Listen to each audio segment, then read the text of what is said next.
धौलपुर गांव में लिल्ली नाम की एक छोटी सी गाय अपनी माँ के साथ रहती थी। लिल्ली की माँ सुबह होते ही काम पर चली जाती थी और शाम होने से पहले लौटकर नहीं आ पाती थी। इसलिए लिल्ली दिन भर घर के पास अकेले ही रहती है।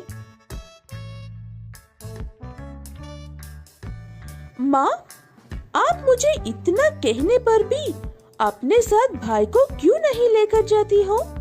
यहाँ घर के पास सुबह से शाम तक अकेले बैठ कर मेरा दिमाग खराब होता है। वो लोग इतनी मेहनत करने पर भी मुझे ही 2 पैसे देते हैं बेटा। अगर तुम मेरे साथ आई तो वो तुमसे भी काम करवाएंगे और 1 पैसा भी नहीं देंगे। इसीलिए लिल्ली की माँ उसे अपने साथ नहीं लेकर जाती है, लिल्ली को बेकार की मेहनत से बचाने के लिए। लेकिन आज लिल्ली की माँ उसे घर के बाहर जाकर खेलने की सलाह देती है।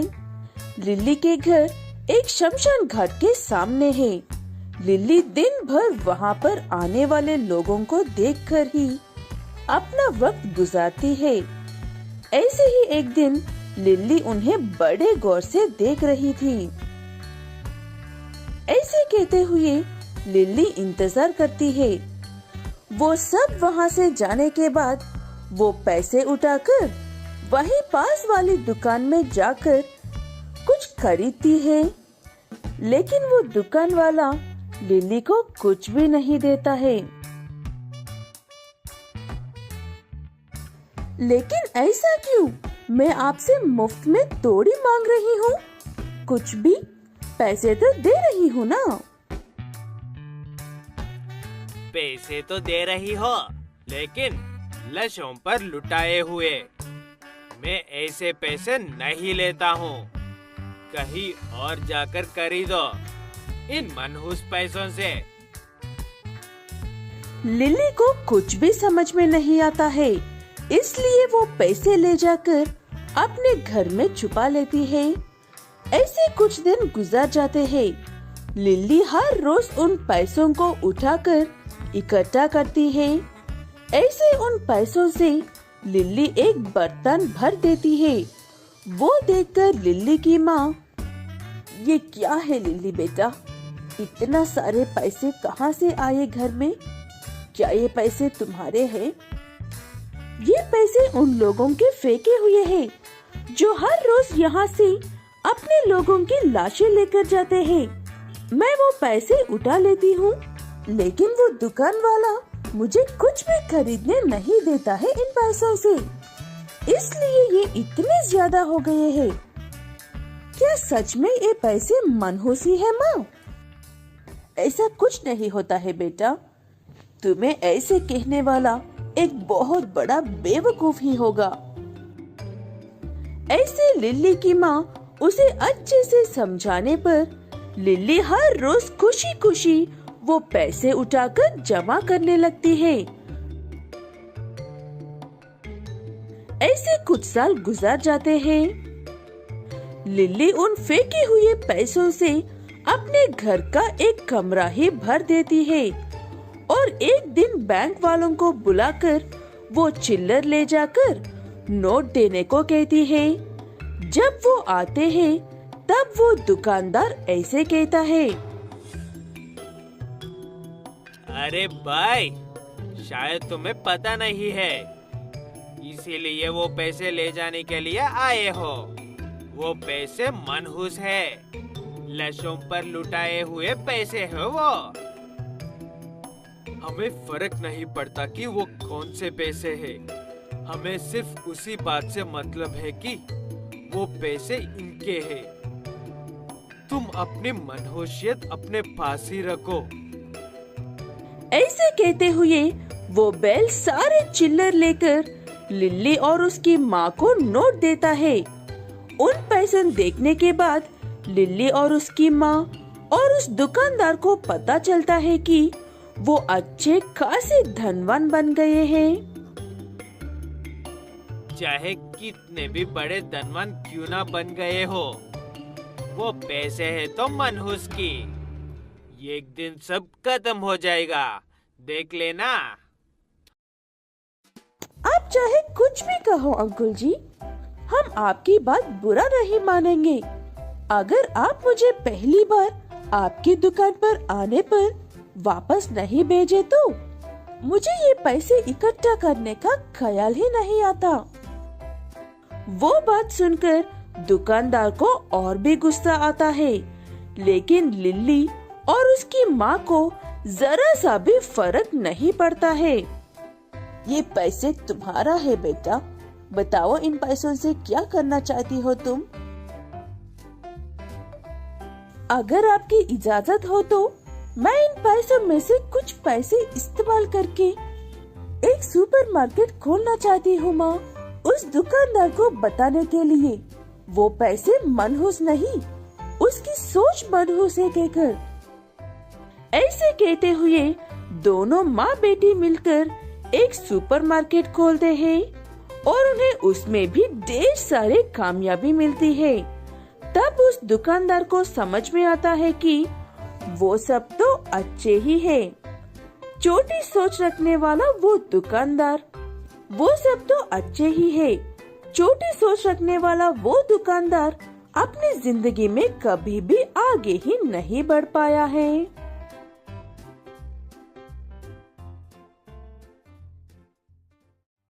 उदासपुर नाम के एक गांव में यात्री नाम की एक गाय रहती है।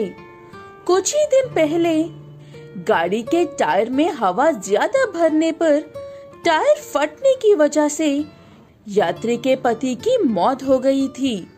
तब से उदास यात्री अकेले ही अपने बच्चों को पाल रही है। माँ, मुझे छोटे भाई को संभालते हुए घर पर नहीं रहना है। मुझे भी बाकी के बच्चों के साथ स्कूल जाना है। आप इसे अपने साथ काम पर लेकर जाओ ना, तभी मैं स्कूल जा पाऊंगी। तुम्हारी बात तो सही है बेटा, लेकिन मैं मजदूरी का काम करती हूँ। वहाँ पर बहुत ज्यादा धूप और धूल मिट्टी होती है। तुम्हारा छोटा भाई ऐसे माहौल में नहीं रह पाएगा। यात्री की बेटी को स्कूल जाना था, लेकिन वो जा नहीं पा रही थी। ऐसे में क्या करना चाहिए, यात्री को कुछ भी समझ में नहीं आता है। तभी उसकी नजर अपने पति की उस पंचर की दुकान पर पड़ती है। यात्री काफी देर सोचने के बाद अपने पति की पंचर की दुकान को फिर से शुरू करने का फैसला लेकर उस दुकान को अच्छे से साफ करती है और अपनी बेटी से ऐसे कहती है, अच्छे से पढ़ाई करना, अब तुम्हें भाई को संभालने की कोई जरूरत नहीं है।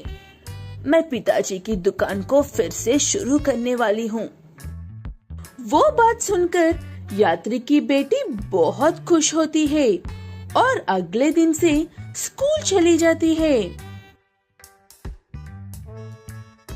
क्या तुम्हें इस टायर को पंचर बनाना आता है?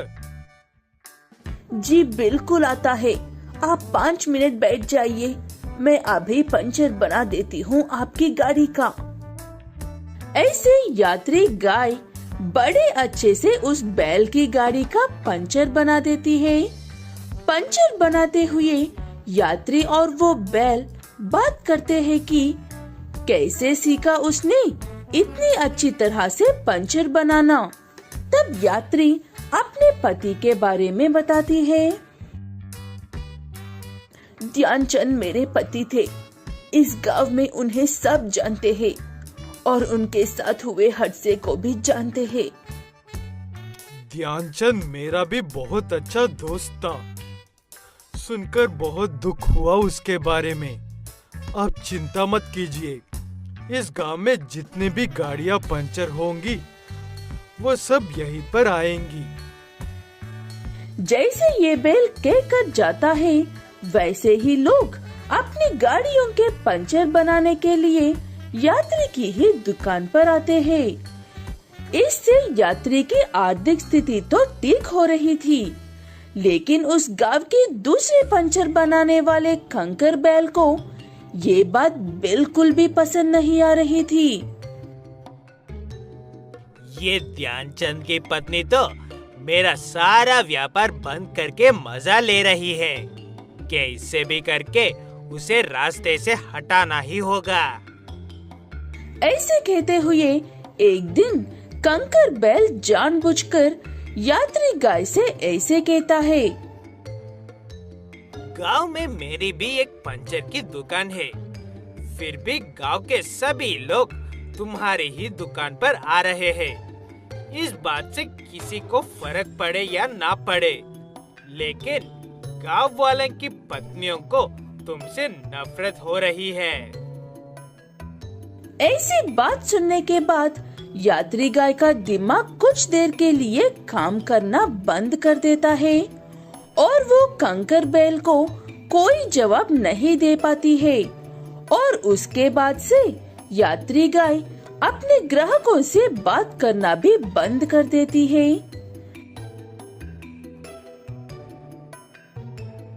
ये काम तो हो गया है और अब बस एक आखिरी काम कर लूं। उसके बाद मैं अपने काम पर लौट जाऊंगा। ऐसे कहते हुए कंकर बैल अपनी दुकान से थोड़ी ही दूरी पर कुछ नुकीले और छोटे छोटे कीले डालता है और वहाँ से गुजरने वाले लोगों के टायर अचानक से पंचर हो जाते हैं। तब कंकर बैल, अरे भाई साहब, मैंने ऐसा क्या कर दिया है जो आप लोगों मेरी दुकान पर आते नहीं हो? उतनी दूर तक क्या जाओगे? यहाँ पर आ जाओ, मैं ठीक कर देता हूँ, बस 2 मिनट में।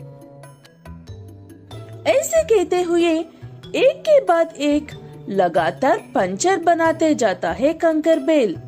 तभी एक बैल को एक ही दिन में 10 बार अपनी गाड़ी का पंचर बनाने के बाद कंकर बैल पर शक होता है और वो ऐसा क्यों हो रहा है कहकर गौर करने पर उस बैल को कंकर बैल की चालाकी के बारे में पता चलता है।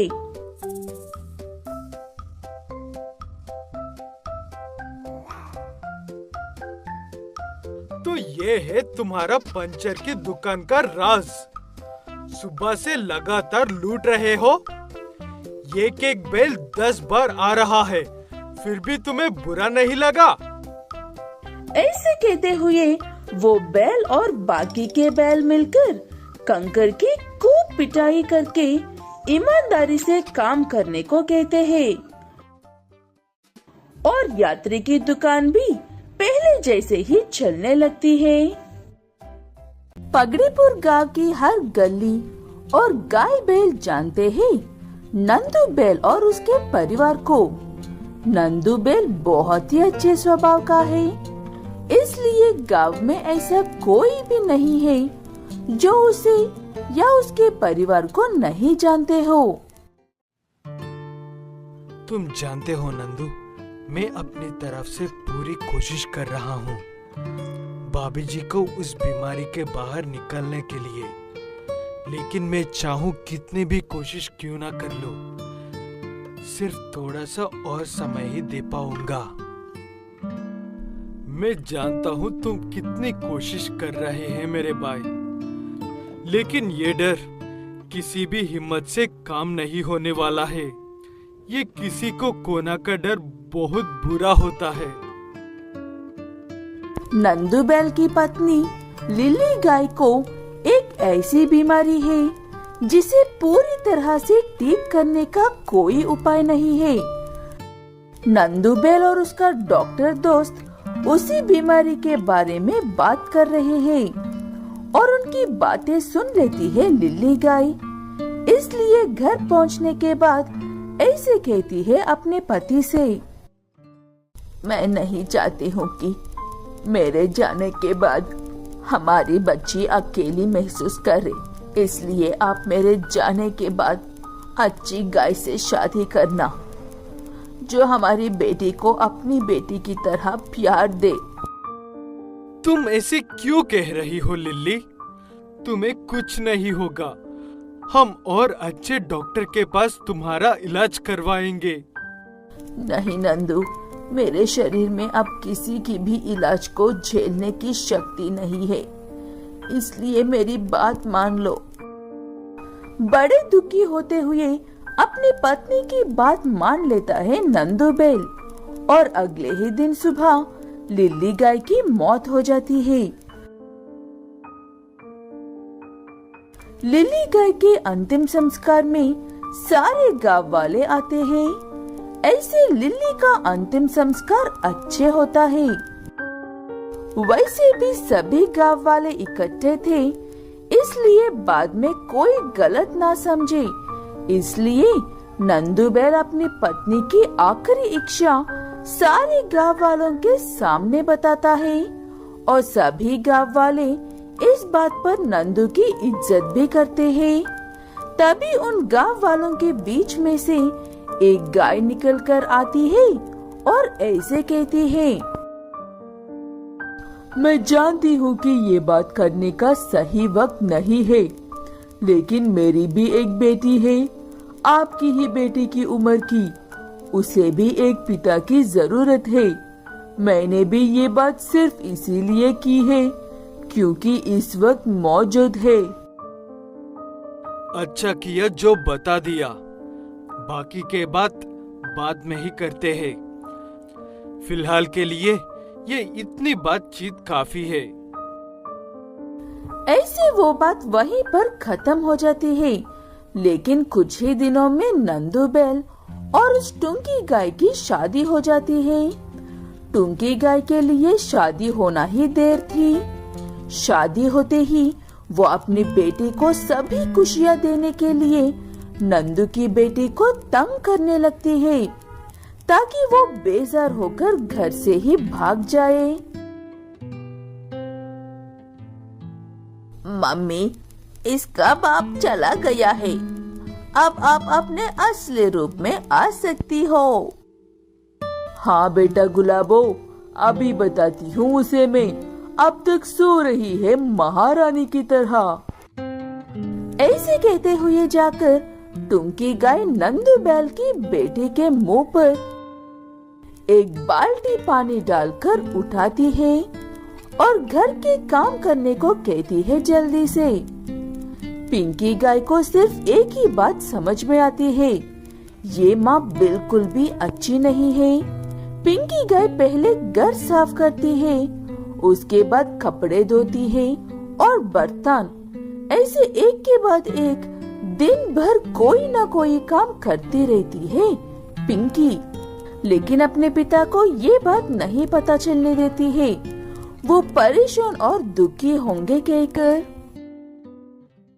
माँ, हमने सिर्फ 4 ही दिन में इसकी हालत बिकारन जैसी कर दी है। अगर ये बात इसके पिता को पता चल गई तो क्या होगा?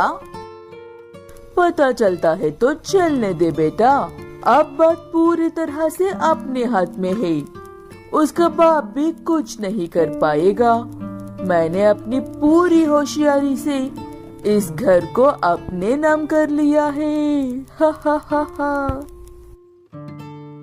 ऐसे दोनों माँ बेटी खूब मनमानी करने लगती है। एक दिन बाजार से सामान खरीदने के लिए गई हुई पिंकी को देखकर गांव वाले हैरान हो जाते हैं और पिंकी से उसकी इस हालत के बारे में पूछते हैं। कहीं तुम्हारे पिता नई माँ के आने के बाद तुम्हें भूल तो नहीं गए हैं ना बेटा? ऐसा कुछ भी नहीं है कहकर सारी बात बताती है पिंकी गाय उस गाय को।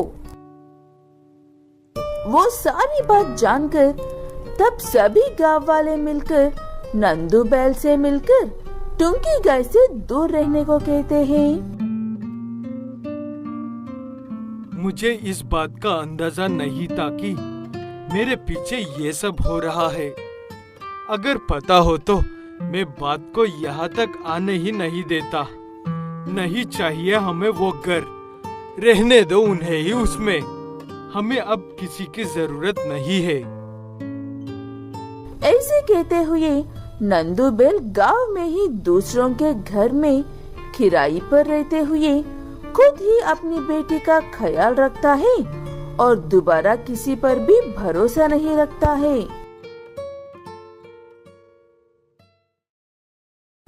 वर्धनपुर नाम के एक गांव में पड्डी नाम की एक बूढ़ी गाय अपने बेटे पद्मेश नाम के एक बैल के साथ रहती है। पड्डी गाय का बेटा समझदार है, इसलिए अपनी माँ को परेशान नहीं होने देता है और घर के सभी काम खुद ही करता है, गांव में मजदूरी का काम करते हुए। माँ, मैं काम पर जा रहा हूँ। जाने से पहले आपको कोई काम हो तो बता दो। मेरे जाने के बाद बाजार में कहाँ फिरोगी? नहीं बेटा, मुझे कुछ भी नहीं चाहिए। तू जाकर अच्छे से काम कर ले और घर की फिक्र मत कर। मैं अभी इतनी भी बुरी नहीं हूँ। ऐसे दोनों माँ बेटे एक दूसरे के साथ बहुत अच्छे से वक्त गुजारते हैं और उनकी जिंदगी ना बहुत ही अच्छी और ना ही बहुत बुरी है।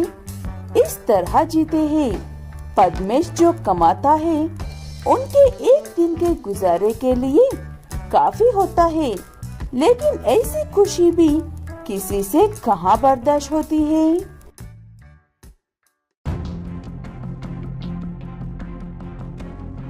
क्या बेटा पद्मेश, ये अपने चेहरे पर मास्क लगाकर क्यों आया है? किसी से मिलने के लिए हॉस्पिटल गया था क्या? सब ठीक तो है ना?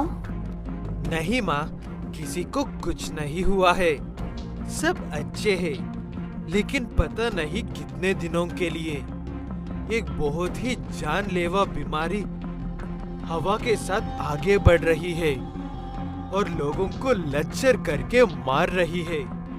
मैंने इसीलिए मास्क लगाया है। आप भी लगाओ और घर से बाहर निकलने की सोच भी मत। इतनी खतरनाक बीमारी है तो किसी को भी बाहर नहीं निकलना चाहिए बेटा। मुझे सबका नहीं पता, लेकिन जैसे तूने मुझे घर में रहने को कहा है, वैसे ही तू भी घर में ही रहेगा। पड्डी गाय उस बीमारी के बारे में सुनकर डरते हुए अपने बेटे से ऐसे कहती है, लेकिन वो चाह कर भी घर में नहीं रह सकता है। ऐसी है उसकी घर की परिस्थिति। इसलिए अपनी माँ को सभी सावधानी बरत कर काम करूंगा कहकर वचन देता है और काम करता ही रहता है। फिर एक दिन देश के प्रधानमंत्री सारे देश को कुछ दिनों के लिए अपने सारे काम बंद करके घरों में ही रहने को कहते हैं। बढ़ती हुई इस बीमारी को कम करने के लिए उस बात का प्रभाव हर गरीब परिवार की तरह पद्मेश बैल के घर पर भी होता है। बाहर जाना मना है ना बेटा? फिर कहाँ पर जाने के लिए तैयार हो रहा है? टीवी में न्यूज़ देख रहा है ना? हर रोज लाखों लोगों को वो बीमारी लग रही है और हजारों मर रहे हैं। ऐसे हाथ पर हाथ रखकर बैठा रहूंगा तो ये लॉकडाउन खत्म होने से पहले ही भूख से मर जाएंगे। ऐसे पद्मेश एक बार और अपनी माँ को समझाने में कामयाब हो जाता है और बरसों से उसी गांव में रहने की वजह से उसे एक हॉस्पिटल में आसानी से वार्ड बॉय की नौकरी मिल जाती है। इसे तुम्हारी किस्मत समझो या बुरा वक्त पद्मेश। इस हॉस्पिटल में काम करने वाले आधे से ज्यादा वर्कर्स डरकर भाग गए हैं, इसीलिए तुम्हें ये नौकरी मिल रही। ईमानदारी से और सुरक्षित रहकर अपना काम करना।